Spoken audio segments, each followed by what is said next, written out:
하나님 아버지,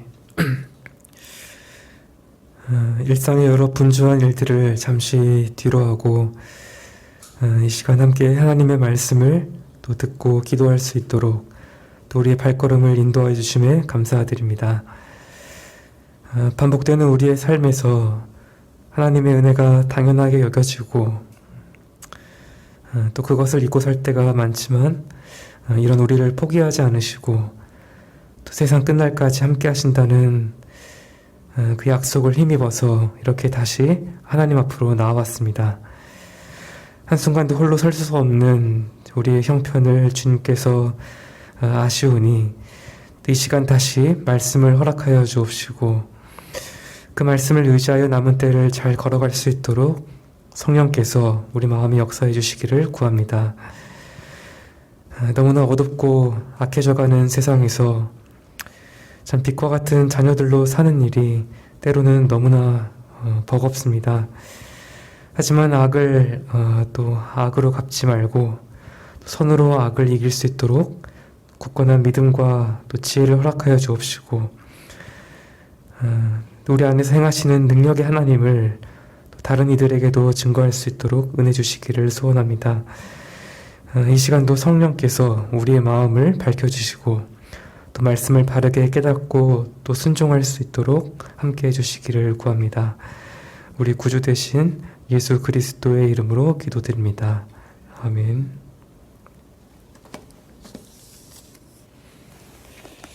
네, 하나님 말씀은 빌립보서 3장 1절부터 3절까지 말씀을 보도록 하겠습니다.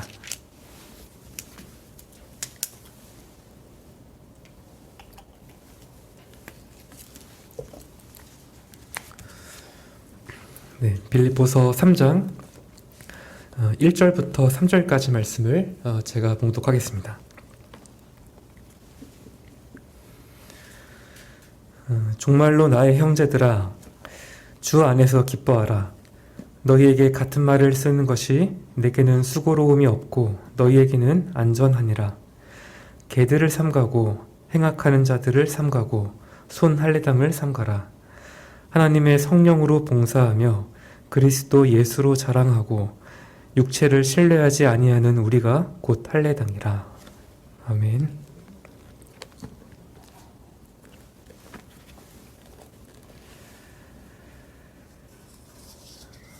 앞에 2장에서 바울이 빌립보 교회의 그 연합을 위한 여러 가지 권면을 했습니다. 이들에게는 교만과 이 분열이라고 하는 문제가 있었는데 다시 연합을 하기 위해서는 무엇보다 겸손한 마음으로 서로를 대해야 합니다. 이를 위해서 바울은 그리스도께서 보이신 그 겸손을 찬양시의 형태로 아름답게 제시합니다. 그런 다음 빌립보 교회가 이 모범을 따라서 복음에 합당하게 살 것을 더 구체적으로 말하고 있습니다. 그리고 바울은 디모데와 에바브로디도를 언급합니다. 그 이유는 이들이 바로 그리스도의 마음을 지닌 자들이기 때문입니다. 이 두 사람은 그리스도의 종으로서 자신보다 다른 이들의 사정을 먼저 돌아보았고 생명조차 아끼지 않을 만큼 깊은 헌신을 보여주었습니다. 3장으로 이렇게 넘어오면 바울은 자신의 개인적인 신앙 여정의 아주 내밀한 부분을 설명합니다. 회심 전후의 모습을 이렇게 서술하면서 교회를 박해했던 과거와 그리스도께 사로잡힌 그 현재를 서로 대조시키고 있습니다. 3장을 이렇게 얼핏 눈으로 보아도 아시겠지만 바울은 여기서 그리스도를 향한 굉장히 강한 열망을 나타냅니다. 그리스도를 얻고 그 안에서 발견되고 또 그분을 본받아서 결국 그분에 의해 완전하게 변화되는 것을 갈망하고 있습니다. 여기서 한 가지 놀라운 것은 바울이 자신의 이런 모습들을 이렇게 쭉 서술을 하면서 신학적인 통찰을 함께 엮어가고 있다는 그런 사실입니다. 회심 전부터 시작을 해서 어떤 칭의와 또 성화, 또 영화와 같은 이 구원의 전 과정을 자신의 개인적인 그런 경험에서 설명을 하고 있습니다. 물론 그의 모든 경험은 그리스도 안에 중심을 두고 있습니다. 그리스도는 이 바울의 신학의 중심에 계십니다. 이제 바울은 이 3장의 첫 번째 이 첫 구절을 종말로라는 이 단어로 시작합니다. 다른 역본에서는 이 마지막으로 혹은 끝으로라고 번역하고 있습니다. 그러면 분위기상 이 서신의 마지막 단락이 시작이 되어야 할 것 같은데 그렇지가 않습니다. 주 안에서 기뻐하라 라고 이렇게 말한 후에 갑자기 2절에서 분위기를 바꿔서 위험한 개들에 대해 경고합니다. 이렇게 결론을 내리는 표현 바로 다음에 저주로 이어지는 이러한 흐름은 우리에게 상당히 충격적인 부분입니다. 그래서 일부 학자들은 3장 2절부터 마지막 21절 이 부분이 어떤 이유에서 중간에 삽입이 되었다라고 생각합니다. 이 부분을 이렇게 없애면 3장 1절과 또 3장 1절에서 4장 1절로 바로 넘어가는 그 흐름이 자연스럽기 때문입니다. 어쩌면 바울은 3장 1절을 쓰다가 문득 더 쓰고 싶은 말이 떠올랐거나 아니면 2절에서 언급한 이 개들, 이거는 이제 유대주의자들을 말하는데 이들이 빌립보에 도착했다는 소식을 들었을지도 모릅니다. 물론 우리가 정확한 내막을 알기는 어렵습니다. 다만 이런 추측보다는 바울이 이렇게 급하게 전환한 그 내용, 긴급하게 쓰고자 하는 그 내용에 주목하는 것이 더 중요할 것입니다. 사실 서신 전체에 비추어 보면 1절하고 2절 사이에도 어느 정도 연속성이 있습니다. 이것을 본문을 함께 읽어가면서 살펴보도록 하겠습니다. 먼저 바울은 1절에서 이 기쁨이라고 하는 주제를 다시 언급합니다. 이 주제가 1장과 2장에서 여러 번 등장을 했는데 이 기쁨을 주제로 해서 간단하게 요약을 해보면 이렇습니다. 1장에서 바울은 자신의 이 투옥 때문에 빌립보 교회가 낙심할 것을 염려했습니다. 그래서 자신의 상황에 대해서 이런저런 이야기들을 하면서 그들을 안심시킵니다. 무엇보다 그에게 산다는 것은 곧 그리스도이시기에 죽는 것도 그에게 유익하다라고 전합니다. 그러고 나서 사도 바울은 시기와 다툼으로 복음을 전하는 자들에 대해서 말합니다. 이들이 문제를 일으켰고 또 복음을 전하는 동기도 잘못되었지만 결과적으로 그리스도가 전파되셨기 때문에 자신은 기뻐한다라고 말합니다. 그리고 이제 그는 빌립보 교회가 기쁨을 잃지 않으려면 어떻게 해야 하는지를 알려줍니다. 지금 이 교회 밖에는 핍박이 있었고 또 교회 안에는 어느 정도 이 분열과 또 어떤 시기가 있었던 것으로 보입니다. 그래서 바울은 1장 27절부터 2장 18절까지 긴 논증을 이렇게 하면서 놀라운 대책을 내놓습니다. 바로 너희 안에 그리스도의 마음을 품으라 라는 것입니다. 또 그들 안에 역사하시는 이는 하나님이시기 때문에 바울이 없어도 구원의 역사는 계속될 것이라고 말합니다. 이러한 토대 위에서 빌립보 교회가 그들의 구원을 잘 이루어 간다면 그리스도의 날에 바울과 함께 기뻐하고 또 기뻐하게 될 것입니다. 그리고 마지막으로 복음을 위해서 생명을 잃을 뻔했던 에바브로디도를 주 안에서 모든 기쁨으로 영접하라 라고 말합니다. 그래서 이처럼 바울은 이런 전반적인 내용을 고난 가운데서도 이 기쁨의 태도를 취하라 라는 이런 교훈으로 결론을 맺고 있습니다. 그런데 이 교훈이 오늘 본문 1절에서 주 안에서 기뻐하라 라는 이런 명령으로 주어집니다. 앞에서 여러 형태를 언급했던 이 주제를 이제는 아예 직접적으로 밝히고 있습니다. 중요한 주제인 만큼 여기서 다시 한번 다루어 보겠다라는 것이죠. 그래서 이 명령에 담긴 의미와 또 실천적인 그런 함의를 우리가 함께 살펴보고 다시 문맥으로 돌아오도록 하겠습니다. 먼저 우리가 이 성경에서 말하는 이 기쁨에 대해서 오해하지 말아야 합니다. 이 기쁨이란 단어는 보통 어떤 욕구가 이렇게 충족이 되었을 때 오는 그런 흡족한 마음이나 느낌을 말합니다. 우리의 기분이나 상태를 묘사하고 있는 것이죠. 그런데 바울이 주 안에서 기뻐하라 라고 이렇게 말을 할 때는 이런 의미가 전부가 아닙니다. 바울은 우리의 상태가 아니라 행동을 촉구하고 있습니다. 가만히 앉아서 기쁨이 생기기를 기다리는 그런 수동적인 태도가 아니라 기뻐하기 위해서 우리가 해야 할 일을 하라는 적극적인 명령입니다. 그런데 이 말이 또 어떤 그리스도인들에게는 또 다른 오해를 불러일으킵니다. 이 기쁨이 어쨌든 감정과 관련이 되어 있고 기뻐하라 라고 명령을 하고 있으니 무언가 이 감정과 관련된 시도를 해야 한다라고 생각합니다. 그래서 이들은 이 감정 자체를 직접 자극하는 그런 인위적인 방식으로 기쁨의 상태에 이르려고 합니다. 오늘날 이것을 가장 잘 경험할 수 있는 대표적인 장소는 바로 찬양 집회입니다. 혹시 이런 찬양 집회에 참석해 보신 분이 이 자리에 계신지 잘 모르겠습니다.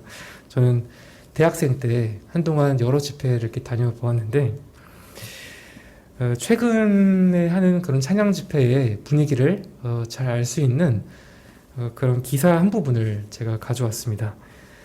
불과 몇 년 전에 세계적으로 유명한 이 워십 그 밴드가 우리나라의 한 초대형 교회에서 이렇게 집회를 가졌는데 이 밴드를 소개하는 내용입니다. 제가 조금 요약한 부분을 읽어드리겠습니다. 이들에게는 다른 워십 밴드와는 차별화된 그 무언가가 있다. 우선 이들의 집회에서 사용되는 화려한 영상과 강렬한 무대 디자인, 그리고 조명 효과 등은 하이테크 워십이라는 새로운 워십의 모델이 되고 있다. 또한 빠른 비트의 리듬 라인과 에너지 넘치는 드럼 사운드로 구성된 일렉트로니컬한 사운드, 지속적인 기타와 건반의 리프 사운드는 예배 회중들의 감정을 자극하는 데 국한되지 않고 음악적인 한계를 뛰어넘어 예수 그리스도를 향한 사랑의 고백으로 승화시켜주고 있다. 이것이 소개의 글입니다. 이 기사에서 언급을 하는 것처럼 이 찬양 집회는 사람들의 이 감정 자체를 자극하는 그런 위험성이 있습니다. 음색이 자극적인 여러 악기와 이 다양한 장르의 그런 음악들을 어떤 신학적인 근거가 없이 마구 끌어오고 또 집회에 맞춰서 어떤 분위기를 만들어서 사람들에게 그 감정을 이렇게 주입하는 그런 일들을 하는 것입니다. 그리고 이런 감정이 충만해질수록 일종의 카타르시스를 느끼게 되고 이것이 마치 성령의 역사인 것처럼 속아 넘어가기가 쉽습니다. 물론 집회의 성격에 따라 정도의 차이는 있겠지만 이런 부분에서 완전히 자유하기는 어려운 것이 사실입니다. 따라서 우리는 이렇게 감정을 직접 자극하는 이러한 잘못을 피하고 성경에서 제시하는 방향으로 나아가야 합니다. 바울은 주 안에서 기뻐하라 라고 말했습니다. 이 말은 우리의 기쁨이 그리스도와의 관계 안에 있다라는 말입니다. 그리스도 안에서 우리가 누리는 복된 특권이 무엇인지를 알아야 한다라는 것이죠. 이것은 그리스도와 연합을 굳게 하라는 말과도 같습니다. 이 연합에 굳게 뿌리를 내리고 그분과의 교제를 통해서만 참된 기쁨을 누리라는 것입니다. 오직 그리스도만이 기쁨의 근원이 되시기 때문입니다. 이런 점에서 참된 기쁨은 오직 그리스도인들에게만 주어지는 선물이다라고 할 수 있습니다. 한 가지 안타까운 것은 생각보다 많은 그리스도인들이 마땅히 누려야 할 만큼 이 기쁨을 누리지 못하고 살아간다라는 사실입니다. 그렇다고 해서 그리스도인에 대한 어떤 우리가 좋은 인상을 주기 위해 일부러 밝고 행복한 척을 할 필요는 없습니다. 이것도 자기의 감정을 부추기는 그런 일이 되기 때문입니다. 어쨌든 대부분의 사람들에게는 주 안에서 기뻐하는 것이 아주 작은 부분에서만 이루어집니다. 그리고 이마저도 현실로 인한 슬픔과 낭망에 가려질 때가 많습니다. 그러나 이것은 그리스도인들이 새 힘을 얻어서 또 다시 일어나지 못하는 그런 진정한 이유가 될 수 없습니다. 진짜 이유는 앞서 말씀드린 것처럼 그리스도와의 참된 연합을 잘 이루고 있지 못하기 때문입니다. 이에 대해 바울은 주 안에서 기뻐하라 라는 이 명령에서 우리에게 적어도 두 가지 실천사항을 주고 있습니다. 먼저 우리는 주 안에서 기뻐할 수 없게 만드는 것들을 버려야 합니다. 이것이 말은 간단한데 그렇게 쉽지가 않습니다. 지금 우리가 사는 세상은 갈수록 빠르게 타락하고 있습니다. 많은 사람들이, 특히 젊은 청년들이 현실을 도피하기 위해서 감각적인 쾌락을 추구합니다. 최근에는 아직 어린 청소년들이 왜곡된 성문화와 또 마약에 빠져들고 있다라고 하는 기사가 보도되고 있습니다. 참으로 세상은 수많은 유혹거리로 사람들의 본성을 자극하여 끌어당깁니다. 그런데 그 힘이 너무나 강해서 그리스도인들도 세상을 즐기고 또 그 안에서 기쁨을 찾으려고 합니다.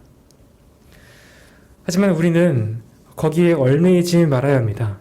우리의 눈과 마음이 세상에 휘둘리지 않도록 항상 경계해야 합니다. 그 이유는 세상의 것들이 그 자체가 악하다거나 무엇이 나쁘다는 뜻은 아닙니다. 그 중에 사실 많은 것들을 하나님께서 주셨지만 그것이 우리의 기쁨의 중심을 차지할 때가 많기 때문입니다. 다음으로 우리는 좀 더 적극적인 차원에서 주님을 바라보아야 합니다. 우리가 평소에 주님을 생각하지 않으면서 주님을 기뻐할 수는 없습니다. 우리 중심을 차지하는 것들을 내려놓고 날마다 주님을 더 깊이 묵상해야 합니다. 이것은 히브리서에서도 가르치는 교훈입니다.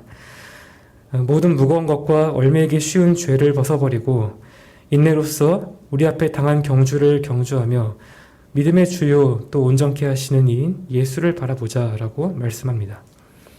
여기 바라보자 라고 하는 말은 결코 관념적인 뜻이 아닙니다. 우리의 마음과 정신을 다해서 집중해야 하는 대상을 바라본다라는 의미입니다. 우리의 마음과 지성의 행위를 가리키는 표현인 것이죠. 따라서 우리는 주님을 바라보면서 그분이 하신 크고 영광스러운 일들을 깊이 묵상해야 합니다. 또 주님께서 지금도 우리를 위해 행하고 계신 일과 또 장차 행하실 일들을 또 깊이 생각해야 합니다. 그러면 우리는 주 안에서 기뻐할 수 있습니다. 한 심령이 이 진리의 빛을 받으면 받을수록 기쁨이 커진다고 하는 것은 당연한 사실입니다. 하지만 복음에 대한 지식이 피상적이거나 별로 없으면 또 그 마음에 기쁨을 소유하기가 어렵습니다. 지금까지 우리가 주 안에서 기뻐하라는 명령의 의미와 이 실천적인 함의를 살펴보았는데 이제부터 바울이 이 명령을 한 실제적인 이유가 있습니다. 이것을 문맥에서 살펴보려고 합니다. 지금 바울은 2절에서 언급하는 이 유대주의자들을 염두에 두고 있습니다. 갈라디아 교회에 몰래 들어왔던 그들이 이 빌립보 지역에도 들어갈 것을 바울이 염려했던 것입니다. 그래서 바울은 주 안에서 기뻐하라 라고 하는 이런 해결책을 제시합니다. 그 이유가 무엇입니까? 우리가 주님 안에서 기뻐할 때 어떤 어려운 상황에서도 참된 평안과 견고함을 얻을 수 있기 때문입니다. 청교도 신학자인 매튜 헨리라고 하는 목사님이 이렇게 말했습니다. 우리가 그리스도 안에서 즐거워할수록 그분으로 말미암아 수고하거나 고난받는 것을 그만큼 더 기쁘게 감수하고 그분으로부터 멀어지는 위험은 그만큼 줄어들게 될 것이다. 성경도 이런 사실을 분명하게 말씀합니다. 느헤미야서 8장 10절은 여호와를 기뻐하는 것이 너희의 힘이다 라고 말씀하고 있고 하박국 선지자도 3장 18절 19절에서 이렇게 말합니다. 나는 여호와를 인하여 즐거워하며 나의 구원의 하나님을 인하여 기뻐하리로다. 주 여호와는 나의 힘이시라. 바울이 직접 이런 본문들을 말하고 있지 않지만 사실 이것을 자신의 경우를 예로 들어서 이미 증명을 한 바 있습니다. 이 빌립보서 1장을 보면 그릇된 동기로 그리스도를 전파하는 그런 자들이 나오는데 이들은 바울의 사역과 설교를 시기했습니다. 만일 바울이 자신의 자기 자신과 그런 설교를 자랑스럽게 생각하고 또 그것을 기뻐했다면 그들의 그런 반응이 바울에게 큰 상처가 되었을 것입니다. 하지만 자신의 평판이 아니라 주 안에서 기뻐했기 때문에 아무런 영향을 받지 않았습니다. 이것은 유대주의자들에 대해서도 마찬가지입니다. 그들이 퍼뜨리는 잘못된 교리에 넘어가지 않기 위해서는 주 안에서 기뻐하는 일이 필요합니다. 그리스도에 대한 바른 지식에 기초한 우리의 심령은 평안과 견고함을 얻기 때문에 다른 교훈에 쉽게 끌려가지 않습니다. 하지만 만약 그렇지 않을 경우에 이제 심각한 문제가 발생합니다. 유대주의자들의 교리를 받아들이면 이 그리스도 안에 있는 이 빌립보 성도들의 신분이 완전히 무너져 버리고 맙니다. 사실 바울은 이 점을 오늘 본문에서 대단하게 경계하고 있습니다.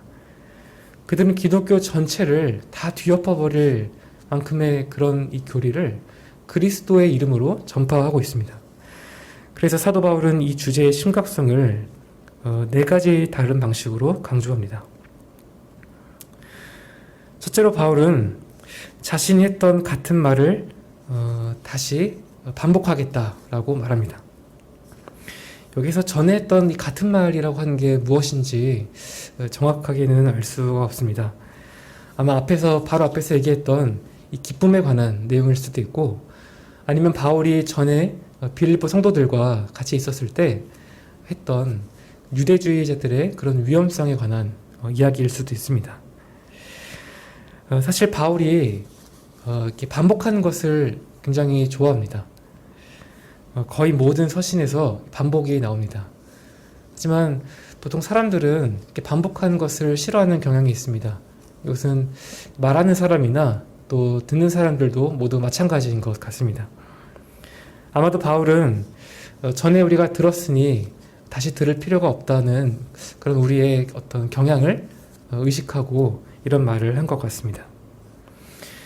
사도행전 17장 21절을 보면 모든 아덴 사람과 그곳에 체류하는 나그네 된 외국인들은 가장 새로운 것을 말하거나 듣는 것 외에 달리 시간을 쓰지 않았다라고 하는 흥미로운 내용이 나옵니다. 이 고대 아테네 사람들처럼 오늘날 일부 그리스도인들도 항상 어떤 새롭고 또 다른 것을 듣고 싶어 합니다. 어쩌면 그들은 그리스도인으로서 일정한 수준에 도달했으니 그들의 어떤 믿음의 기초는 문제가 없고 확실하다라고 생각을 할지도 모릅니다. 하지만 바울은 로마서 6장에서 너희가 이 진리를 알지 못하느냐 하고 반복해서 독자들에게 묻습니다. 사실 우리가 생각하는 것만큼 성숙하지 못하고 또 중요한 것을 자주 까먹는 그런 망각의 존재입니다. 특히 복음의 진리와 관련된 권면은 쉽게 잊어버립니다. 그래서 이 기독교의 중요한 진리들은 계속해서 가르쳐질 필요가 있습니다. 또 어떤 신선함이라고 하는 것은 어떤 참신함에 있는 것이 아니라 우리가 이미 가지고 있는 그 진리가 얼마나 놀랍고 강력한지 깨달을 수 있도록 도우시는 그 성령의 능력이 있습니다. 이때 우리는 우리의 지식이 얼마나 얄팍했는지 깨닫게 됩니다. 어느 누구에게나 진리에서 미끄러져 나갈 그 위험이 있고 또 기초가 잘못되었는데 문제없다고 착각할 위험이 있습니다. 그래서 바울은 같은 말을 반복하는 것이 결코 수고스럽지 않다라고 말합니다. 그리고 오히려 이것이 빌립보 교회와 우리에게 안전하다라고 말하고 있습니다. 바울이 유대주의자들을 경계하기 위해서 사용한 두 번째 방식은 3번이나 거듭해서 삼가라라는 말을 쓴 것입니다. 이 명령은 위험한 것을 조심하라고 하는 경고인 동시에 또 무언가를 주의 깊게 관찰하라고 하는 지시입니다. 바울은 이 동사를 2절에 나오는 이 개들, 또 행악하는 자들, 또 손할례당 이 단어들에 삼가라고 하는 이 동사를 각각 다 붙이고 있습니다. 그만큼 이들이 위험하다는 것을 깨닫고 조심하라는 긴급한 경고의 메시지를 전하려는 것입니다. 바울에게 이것이 워낙 중요한 문제였기 때문에 무슨 수를 써서라도 그 위험성을 알려야만 했습니다. 그 다음으로 바울이 사용한 방식은 유대주의자들에 대해 매우 격한 용어를 사용한 것입니다.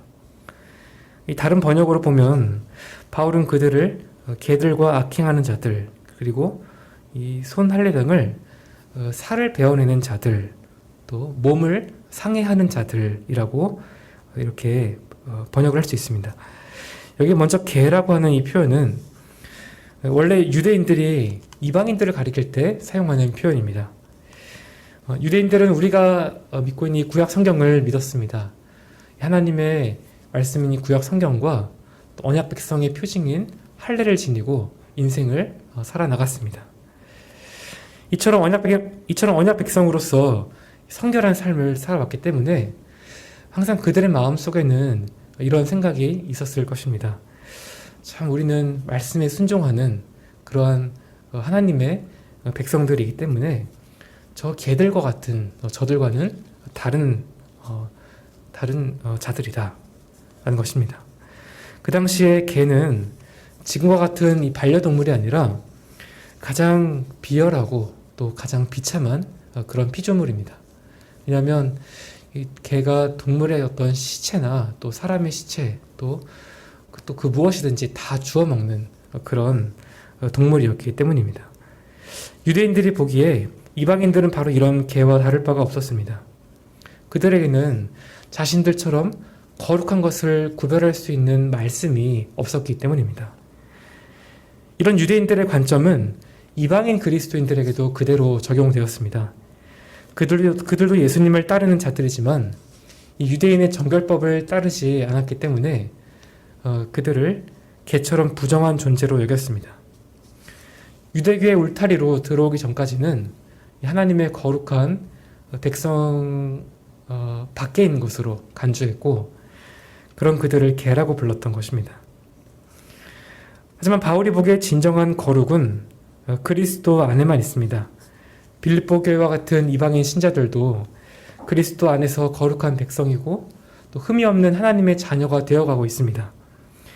하지만 유대주의자들은 선민의식에 빠져서 이 그리스도 안에 있는 참된 순결을 멸시했고 그 결과로 스스로 개가 되는 처지에 놓이게 되었습니다. 그래서 바울은 거꾸로 그들을 개라고 부르고 있는 것입니다. 하나님께서 참 우리같이 이렇게 허물이 많은 자들에게 은혜를 주셨습니다. 우리의 만 가지 죄를 그리스도의 보혈로 덮어주시고 또 우리 삶에 필요한 모든 것들을 공급해 주십니다. 그런데 우리가 이것을 마치 특권처럼 여겨서 다른 사람들을 마치 개처럼 여기며 무시한다면 그것은 참된 신앙이 아닙니다.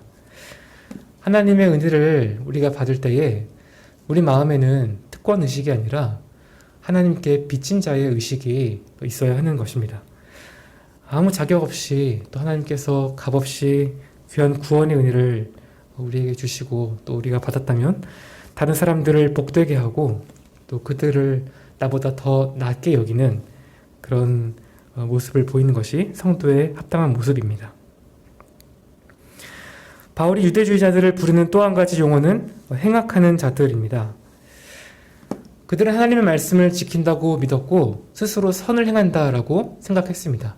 그런데 바울은 그들이 악을 행하는데 열심을 품는 자들일 뿐이다 라고 말합니다. 왜 그렇습니까?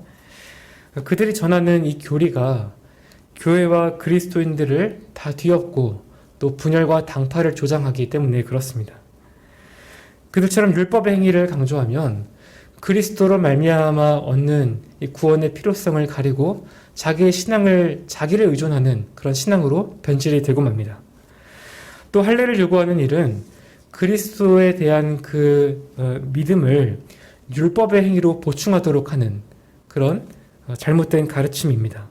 그래서 바울은 이 악한 자들을 조심하라라고 경고합니다. 마지막으로 바울이 그들을 부른 용어는 손할례당, 즉 몸을 상의하는 자들, 이 살을 베어내는 자들입니다. 여기 살을 베어내는 자들이라는 말은 할례의 의미를 비꼬는 표현입니다.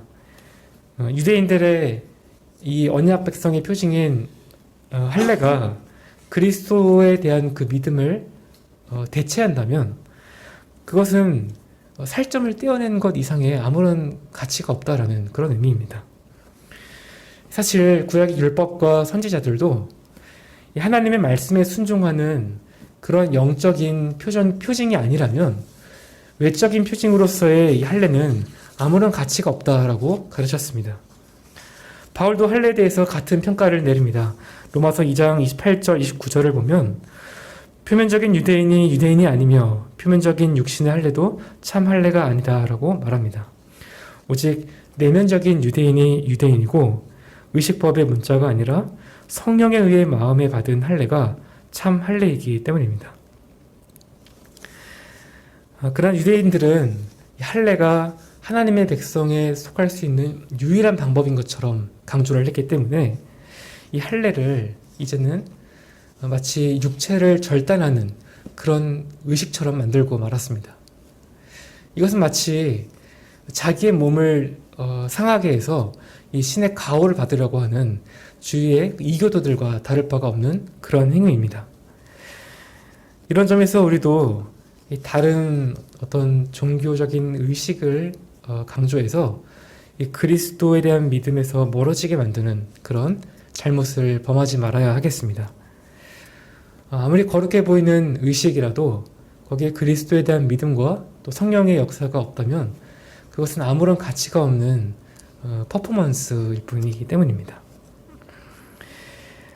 넷째로 바울은 그리스도인에 대한 정의를 내리면서 유대주의자들의 거짓된 주장을 반박합니다.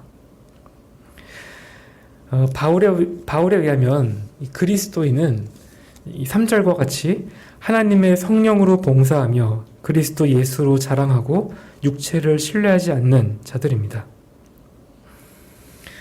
여기 먼저 하나님의 성령으로 봉사한다는 말은 성령으로 섬긴다, 또 성령으로 예배한다라는 그런 의미로도 이해할 수 있습니다. 여기서 바울이 성령을 언급한 것은 이 할례가 하나님의 거룩한 그런 백성의 그런 표징이라고 하는 것과 대조를 시키기 위함인 것으로 보입니다. 갈라디아서를 보면 바울은 하나님의 이 백성을 구별하는 표식이 성령의 임재이고 또 율법이 아닌 성령의 능력만이 우리의 삶과 봉사를 위한 유일한 지침이자 또 능력이라고 말합니다.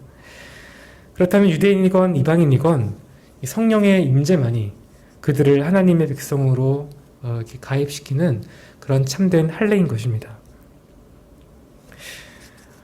이렇게 성령의 역사를 경험한 그리스도인들은 더 이상 예배를 위해서 다른 방편들을 의지하지 않습니다. 그리스도인들은 오직 영으로 성령 안에서 하나님을 예배합니다. 이것은 내가 참된 그리스도인인지 아닌지 판단할 수 있는 또 하나의 시금석입니다. 우리는 하나님을 영으로 예배하고 있는 그러한 자들입니까? 이것을 검증할 수 있는 간단한 그런 체크리스트가 있습니다. 먼저 나는 하나님을 의무감으로 예배하는지 아니면 정말 예배하고 싶은 열망으로 예배하는지 돌아보는 것입니다. 성령으로 예배하는 자들은 결코 억지로 하지 않고 정말 마음이 끌려서 또 이 예배를 드리고 싶어하는 그런 열망이 마음속에서 우러나와서 하는 것이기 때문에 정말 억지로 가거나 또 마지못해 가는 그런 것과는 분명 전혀 다른 일인 것입니다. 또한 영으로 예배하는 사람은 하나님의 임재를 깨닫습니다. 하나님을 저 멀리 계신 그런 관념적인 그런 어떤 추상적인 그런 개념으로 생각을 하는 것이 아니라 하나님 아버지께서 내 곁에 계시다라고 하는 그러한 깨달음이 있습니다. 이런 임재를 경험한 사람은 결코 하나님 앞에서 육신적으로 행동할 수 없습니다. 오히려 그분의 거룩하신 임재 앞에서 자신의 무가치함을 깨닫고 경건함과 두려움으로 그분을 예배합니다. 그러면서도 무서워하는 종의 영이 아니라 양자의 영으로 하나님을 아바 아버지라 부르짖습니다. 이것이 참된 의미의 영적 예배라고 할 수 있습니다. 따라서 우리가 이런 기준들로 자신들을 점검해 보아야 하겠습니다. 우리가 정말 성령으로 하나님을 예배하고 있는지, 또 우리를 이끄시는 성령의 인도하심을 따라 하나님을 알고 또 그분을 사랑하며 아바 아버지로 부르고 있는지를 살펴보아야 합니다. 우리가 그리스도인인지 알 수 있는 두 번째 기준은 예수님에 대한 우리의 태도가 어떤지를 살펴보는 것입니다. 즉 그리스도께서 우리 삶에 어떤 위치를 차지하고 계시느냐 하는 그런 문제입니다. 유대인들은 그리스도 예수가 아닌 다른 것들을 자랑했습니다. 그들의 어떤 혈통이나 또 할례를 받았다는 사실, 또 율법을 지킨다는 그런 것들을 자랑했습니다. 하지만 참된 그리스도인은 그리스도 예수를 자랑하고 그분을 자신의 전부로 삼는 자들입니다. 그래서 모든 명예와 영광을 그분께 돌립니다. 바울은 서신 전체에서 이런 모습을 잘 보여주었습니다.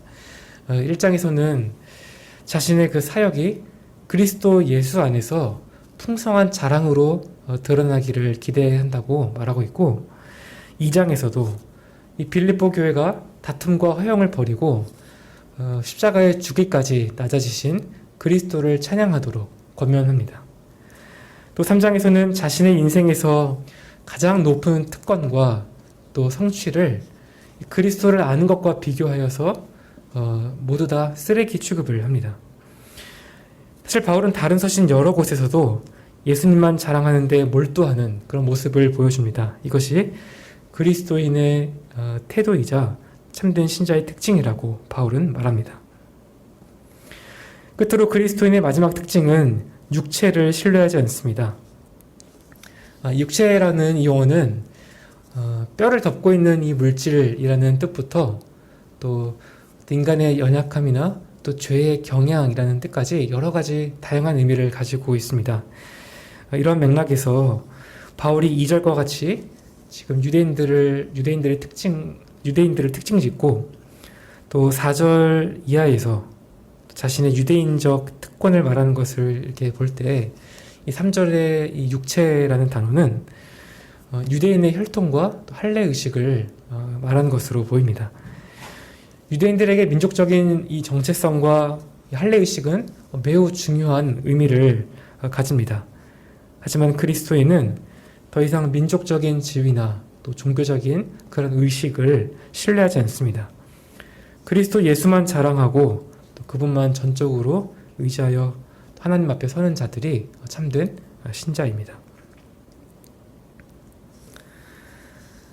바울은 갈라디아 이 교회에 침투했던 유대주의자들이 빌립보로 들어올 것을 염려해서 이 오늘 본문을 기록했고 또 여러 가지 권면을 했습니다.